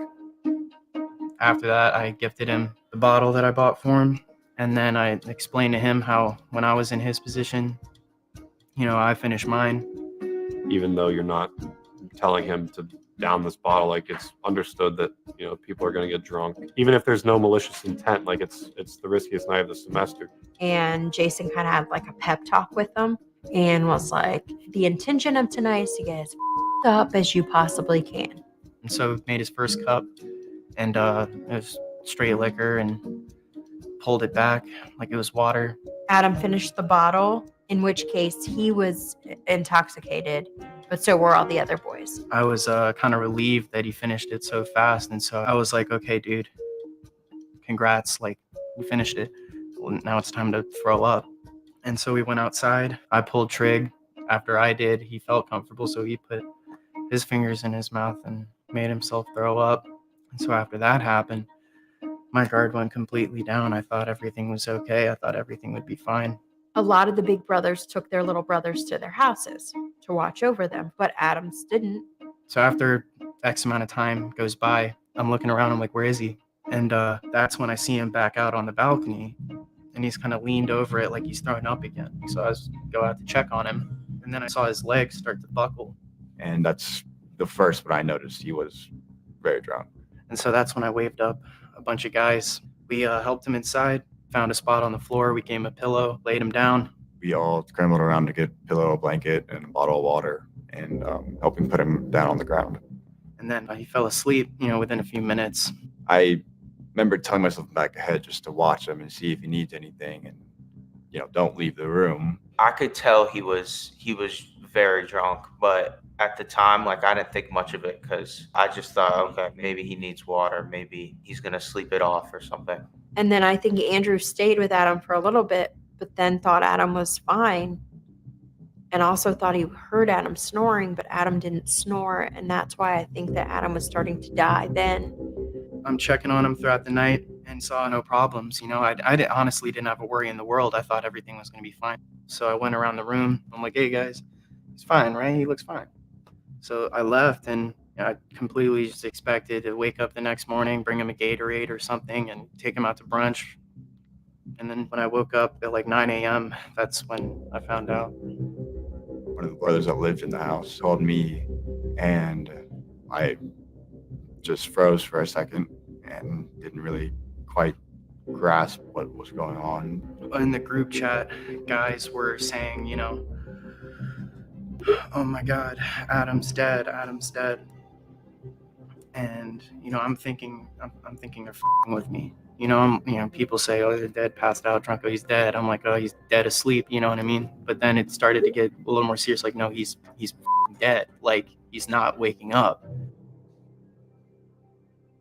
I was actually, watching TV, and Linda was asleep, and I heard a bang on the door, and I looked through the ring, and it happened to be 3 Loudoun County sheriffs. And I can remember walking down the hall in the house to get Linda. I just felt something was really, really wrong. And immediately I was in denial. I was like, whatever. Tell me why you're really here. Eric, I mean, just screaming, no. It just felt like something came in and ripped my heart out. You know, just knowing that your only child, the one that you'd cared for, the one that you'd prayed for many years, was gone. Adam never did anything without Linda, and Linda never did anything without Adam. Just wasn't. I mean, sometimes Linda would go and check Adam out of school just because she missed him. I used to stay up because Adam was the only child and he didn't have any siblings to play with, so I'm the one playing Call of Duty, and we'd stay up all night, like till 4 o'clock in the morning. And then when he got older, he was going out with his friends, and he would call me at 4 o'clock in the morning to come get him. Oh, I miss those phone calls at 4 in the morning. My dad was actually, he had stage 4 cancer, and I had to go over and break the news to him that his grandson died. And it's one of the hardest things to do because, you know, he loved Adam a lot. It was hard to pick up the pillow he slept on. It was hard to see the place where he lived. He still had packages that were mailed to him from my grandma that he'll never open. Planning your own child's funeral's the worst. It's just the worst feeling that you could have as a parent, as a person. We sat in the living room and really we just cried. And then a couple of his friends started to talk about memories and talk about good, good stuff. But then eventually that good stuff turns to anger. Like, why did this happen? What happened? Because a 19-year-old kid isn't just found dead. The only thing that they told me was that your son has passed and alcohol was a factor and we don't detect any foul play at this time. I'm like, what the hell does that mean? I'm Allison Martin. I was the prosecutor who handled the case involving Adam Oakes. The fraternity, the local ritual was that you chugged that first family drink with your big brother. Adam's turn comes up. He's matched with Andrew White. Andrew White, importantly, hands him a handle of whiskey. And the reason that's important is because we've got a handle, which is bigger than the bottles that everyone else is getting. And because it's dark alcohol, that's a killer. His alcohol level at the time of death was probably in excess of a 0.40. He didn't have a chance. He might have had a chance if someone had realized hours earlier. There were 3 or possibly 4 911 calls for noise disturbance, and the police never responded. At any point, had they knocked on the door and asked them to stop, or if they'd come inside, they would have seen Adam needing help and would have immediately called an ambulance and got him help. And he'd still be alive today.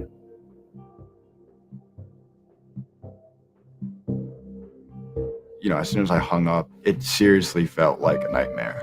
It seriously felt like it wasn't real. And it felt like any moment I was just going to wake back up again and everything would be fine.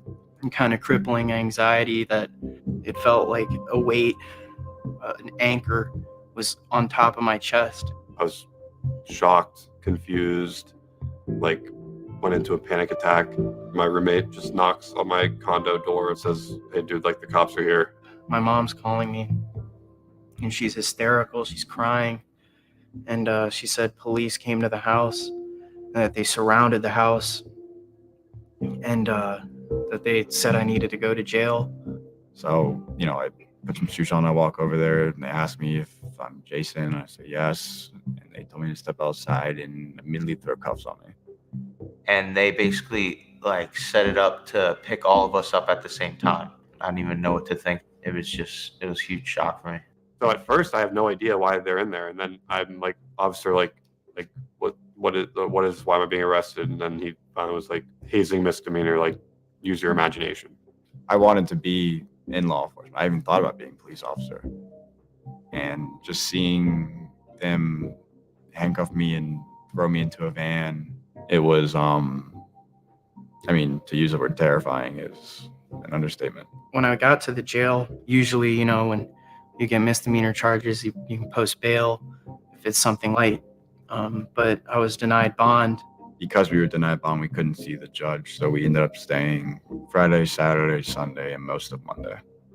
It was just awful. I mean, I was locked in a cell that only had a bed and a toilet. I remember just laying there in bed in an orange jumpsuit thinking, this is really happening. I called my parents, and then I walked into the courtroom Monday morning, and my parents saw me wearing a jumpsuit. The minute I got the opportunity to get a phone call, I called my mom.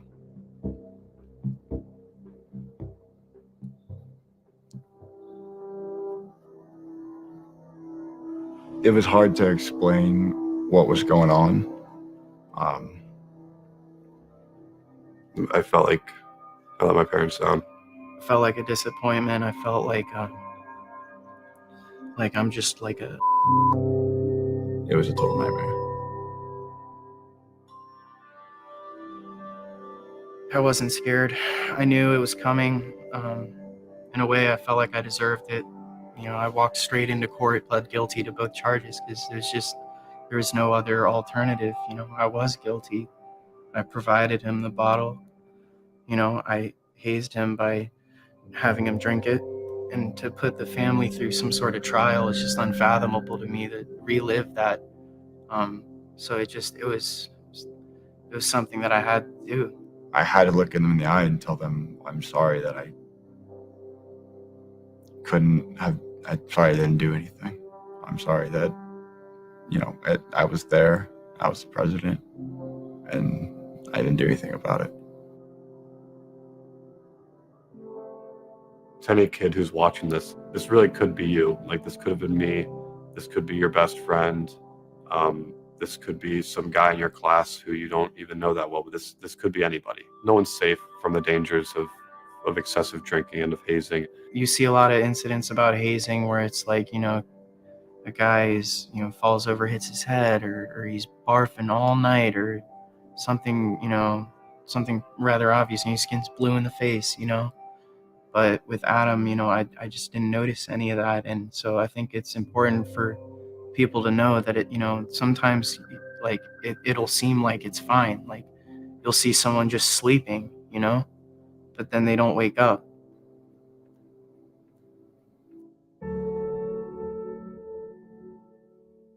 Whenever I see his picture, you know, especially the one where he's smiling and stuff, I think about his parents, I think about his family, and I think about all the pain that I've caused them and how there's nothing I could do.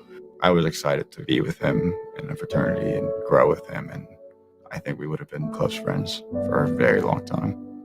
This is a way to turn something absolutely horrible and tragic into something positive, and something that we can actually build on and prevent from ever happening again. Every time they get down, that's what I have to remind them of. Is like, even when we're long gone, Adam's law will still be here. So he'll still be here. And then they kind of perk up a little bit. Because it's true. There'll always be a law that's in his name that makes a difference for kids. Something could happen. It could be a stupid Facebook memory that pops up, and I don't know what's wrong. What happened? You know, Linda's there crying, you know, uncontrollably for hours. It's horrible. Going to bed at night, crying yourself to sleep. You know, just wanting to hold your child one more time and not being able to.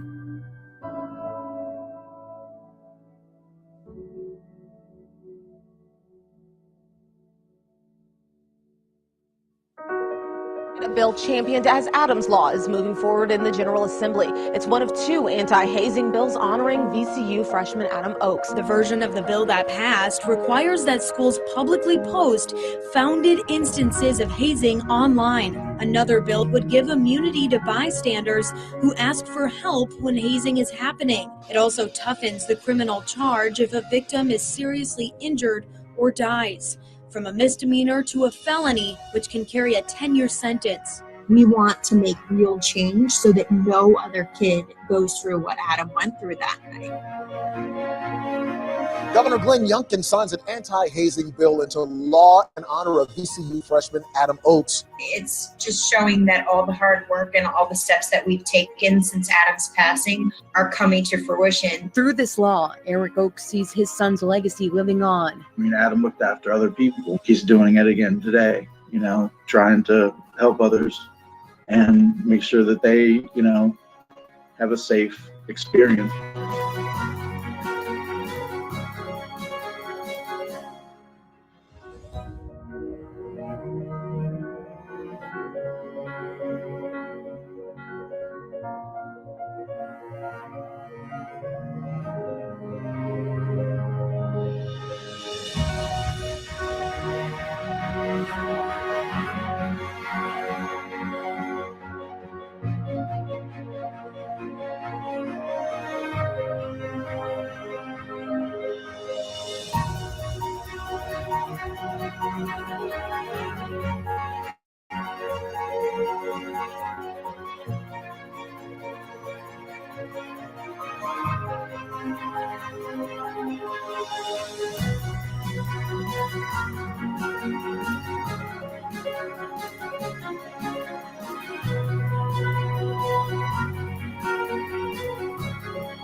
Sorry, guys, I got a little choked up. So thank you so much for watching that with me. I actually watched. I watched this dad live late last night, and the producer Justin on TikTok. I dropped his link in chat. And to hear that dad say he couldn't get any creators to cover his son's story. So, guys, I am going to ask that all my creators that like to lurk in the bushes and claim they found a case down a rabbit hole, please grab this case and share it on your platform, because some of you guys are a lot bigger than I am. And I think it's really important that Adam has a voice and that he is making changes with his voice through his father. I also dropped their Twitter into the chat, and I also dropped the foundation, Adam Oakes Foundation, in the chat as well. Arctic, hi honey, you're fine. You're fine. You're absolutely fine.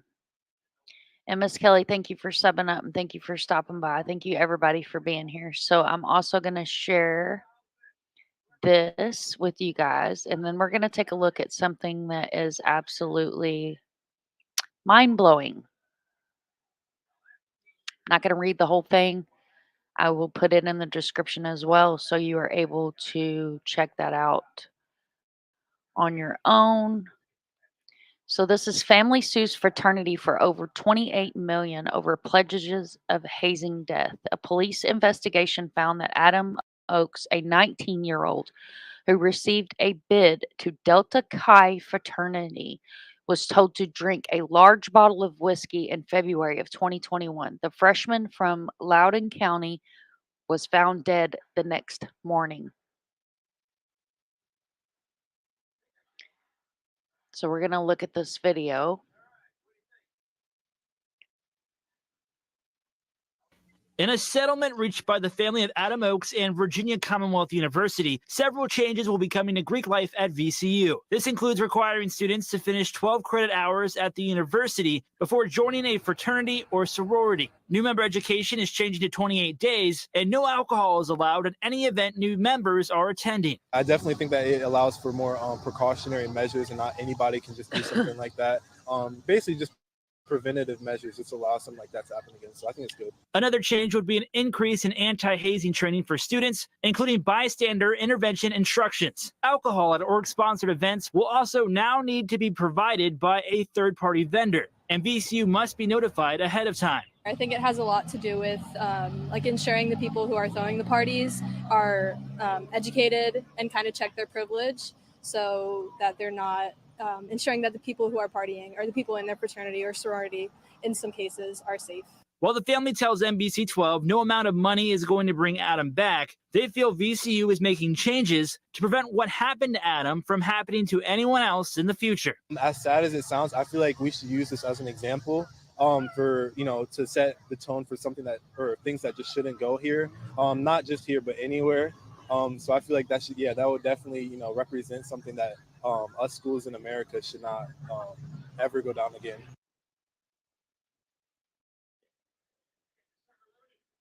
So I wanted to share that with you guys. Good day. We're coming on the air with breaking news around the trial of former President Donald Trump on two. Watch that. Sorry, not gonna watch the Trump thing. If you guys didn't see it, that you can look it up. Some moron apparently set theirself on fire. So there's that. So we're going to take a look at this. This is Wikipedia. Guys, no, I am a big fan of Wikipedia. Love me some Wikipedia. I'm not going to read through the whole thing. I just want to show you guys this list. This will also be in the description on the video so you can go and read it on your own. This is a list of hazing deaths in the United States. 1738. And this goes on and on and on. And it keeps going. 1903, 1904, 1910s. This goes all the way into 2020s. Look at these. Kappa Phi Delta, Delta Chi, Adam Oakes. This is Adam's story. Stoned Faults, Lofton Hazelwood, Fat Nijin. These just keep going. This is a huge list. You see this list on the side, guys? This starts the 18th, 19th century. 1738, Masonic Temple of Philadelphia. Cause of death, burns.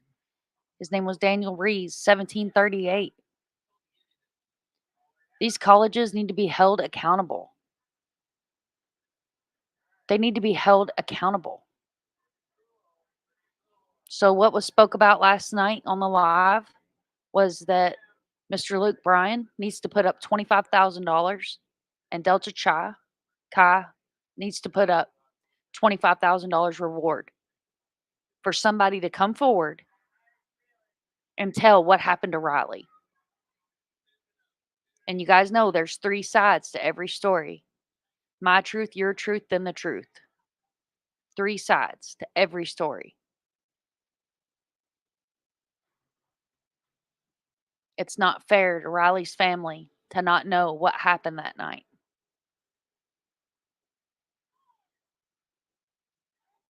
It's not fair. And this is ongoing. This so much. It is. It's awful. It's absolutely awful. So much needless deaths makes me so daggum mad. Absolutely disgusting. What the hell is going on in these frats? It's like a nightmare that never ends. It's horrible. It's absolutely horrible. But that was his story. I wanted to share Adam Oakes because it absolutely broke my heart last night. And guys, he is in our Discord. I did put his I did start him a channel in our Discord. So I didn't realize I didn't have all these people in here. Let me get everybody in here.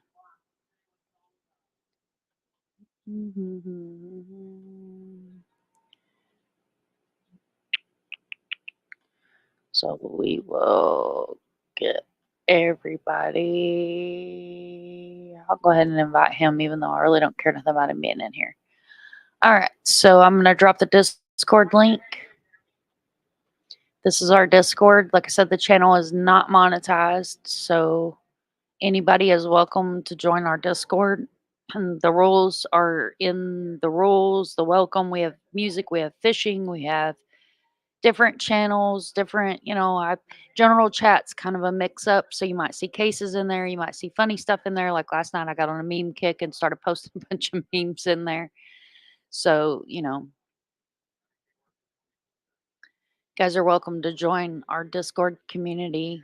Just keep it respectful as always. We appreciate what's Arctic got to say here. Says, I hate to say, but these schools can't control the hazing. Maybe they need to do away with frats and sororities altogether. That's where I'm at. It's like I live on a private road. I live on a private dirt road. And if you go that way, there are frat houses. And these are off campus frat houses. And at any given time on the weekends, you can drive down through there and these kids are acting like morons.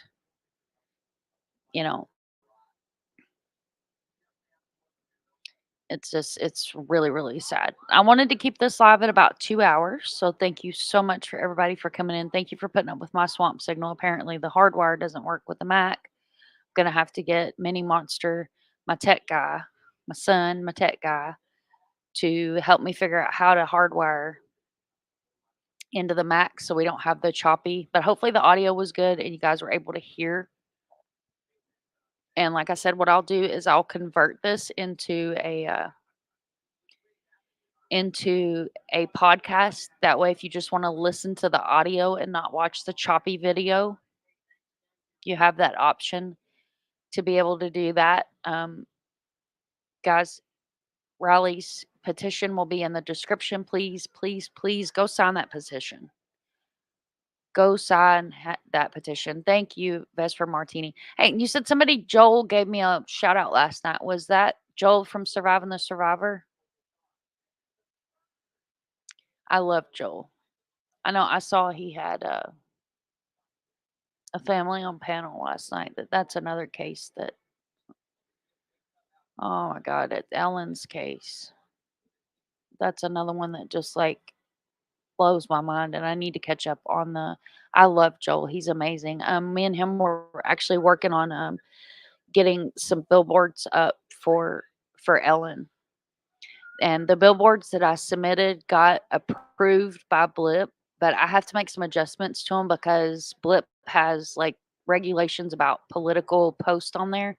So I have to kind of do some finagling on the graphics on that so I can get it through Blip and get that. He was talking about CrimeCon and my name come up. That's awesome. Yeah, I got to meet him and the CEO at CrimeCon. Carm had went upstairs because they had the kids with them and she went to rest. But yeah, Joel's a rock star. I love Joel. He's awesome. Joel, if you're listening in my bushes, I would be honored to come up on panel over there. STS, best guest, best community. I would love that. But guys, thank you so much for spending your Friday afternoon with me. Make sure that you guys subscribe, hit that bell, hit that thumbs up so we can kick this crappy video, great audio into the algorithm. Sorry, the crappy video, guys. It's my swamp signal. But I believe later on tonight, what we're going to do is our case updates, because that's what I wanted to do today. This was supposed to be, if you caught my community wall, this was supposed to be a case update live. And after seeing that live last night where Chris Dingman and then Adams Oak's father was on panel, I felt like that's where this needed to go. Yeah, True Crime Doggo. Thank you so much for dropping his link. And guys, if you weren't in here earlier, we're going to do a mix-up matchup. Missing June the 6th, National Missing Day.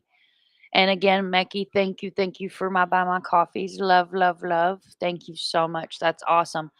And what I'm probably going to do, what my plan is if you guys saw the end of the video from Catherine where we went and drove the route, we went to Maddie's memorial, and you guys saw the post, the love locks on the post. I think I'm going to get locks for everybody. And you guys let me know.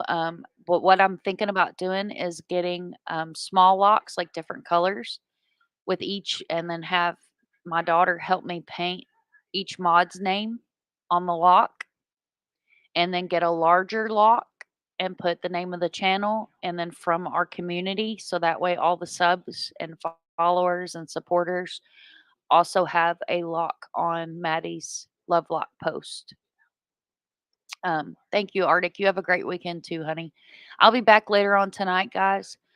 Got some errands that I'm going to go run, and then I will actually go live on the Microsoft instead of the Apple, because I really thought the Apple was going to be a better choice, but apparently the audio is great. The video is horrible. So what I'll do while I'm wrapping this up, if you guys want to, so Vesper Martini, Arctic says Doggo is amazing. Dandy likes the idea. No, June the 9th. Why do I keep saying the 6th? What is going on June the 6th, y'all? Why do I have June the 6th like stuck in my head? I think I even told Mr. Sunshine it was June the 6th. 10-hour days. It's the signal. Yeah, I usually hardwire in, but when I tried to hardwire into the Mac, I think there's some kind of setting that you have to go into, and I was already live, so I didn't go into the setting, didn't hardwire it in, so there's that. But if you guys like the idea of the locks, and if you have a certain color that you want your lock, then let me know, and I'm going to see if I can't find the painted locks, that are different colors. If you have a favorite color or a color that you lean towards that's your color, let me know, and we will we'll get different colored locks for everybody, and I'll put all the mods names on them. And then, like I said, I'm going to get a larger lock, put the channel name, and then from the community on there, so that way, you guys know I love to include everyone. But thank you for being here today, and thank you for listening to the update on Raleigh, as hard as that was, and thank you for listening to Adam's story. Make sure that you guys always remember it takes a village to raise a child. If you see something, say something. Never give up. And I will catch you guys on the flip side.